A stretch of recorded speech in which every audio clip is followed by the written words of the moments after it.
In this video, you will learn how to create stunning 360-degree photos with your Insta360 X3. Nowadays, everyone takes photos with their smartphone, but 360 photos can be so much more impressive and are just as easy to create. Before I get into the shots, let's first talk about settings.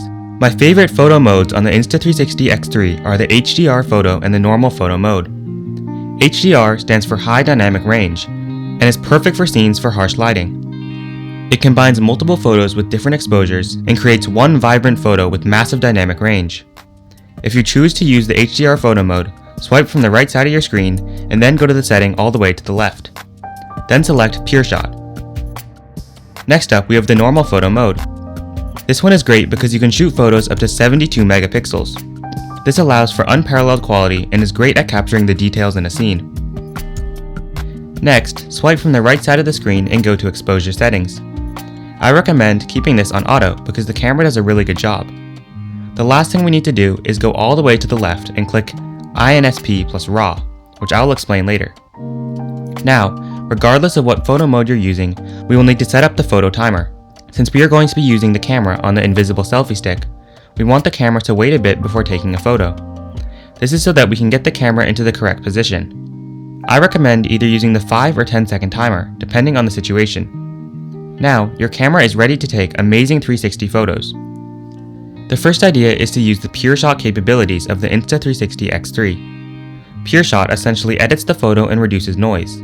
The end result is a vibrant and colorful photo that looks amazing. Pureshot is automatically enabled for HDR photos, and we can manually enable it for normal photos. Open your camera files and import them into Insta360 Studio.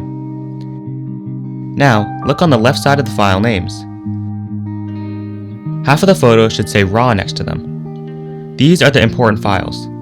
Open one of them and in the bottom left corner you should see the text Generating Pureshot. Once it's done, there should be a yellow photo icon.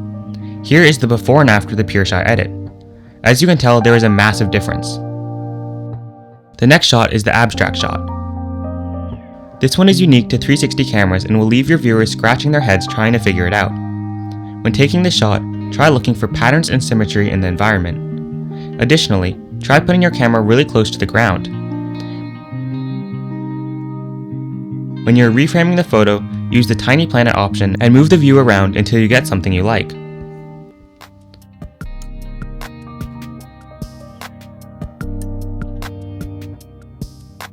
The next idea is the behind the back. This shot is perfect for when you are traveling alone but still want to achieve a third-person view. Simply mount your camera on the invisible selfie stick and point it behind you. This is a great example for why we need the photo timer. The timer allows us to put the camera into position before the photo is actually taken. While you are waiting for the photo to be taken, you should hear a countdown like this. When it is done, you should hear this noise. The next idea is similar to the first, but you put the camera in front of you instead of behind. This one is great because it shows your face as well as the landscape. Try experimenting with the length of the selfie stick. The longer it is, the more landscape you will get, and the shorter it is, the bigger you will appear in the scene. Next up is the Milky Way photo. Surprisingly, the Insta360 X3 can take amazing photos of the Milky Way, despite it having a small sensor.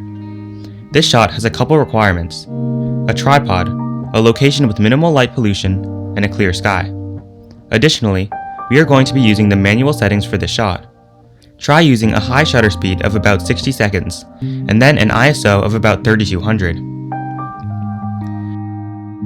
This seems to work well for most night sky photos, but you should experiment and see what works best for your own location. Now, just mount your camera on your tripod and take the photo. The next idea is to reframe and animate your photo. Most of the photo examples in this video are animated, and I recommend that you do the same. My favorite animation is to do something like this, where I start out as a tiny planet and zoom in and pan around the scene. Import your photo into Insta360 Studio, and then click the Animate tab. Create a keyframe in the beginning. Then, click this button here and change the field of view to Tiny Planet. Then go about 5 seconds into the photo and create another keyframe. This time, select the natural view and slightly zoom out to create a wider field of view. Then, go another 5-ish seconds later, and change the pan of the shot so you are looking into another direction. For some final touches, I recommend playing around with the rotation angle and the field of view to add even more movement into the shot.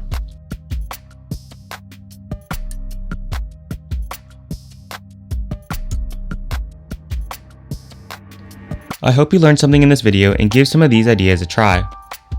360 photos are a great way to make your shots stand out.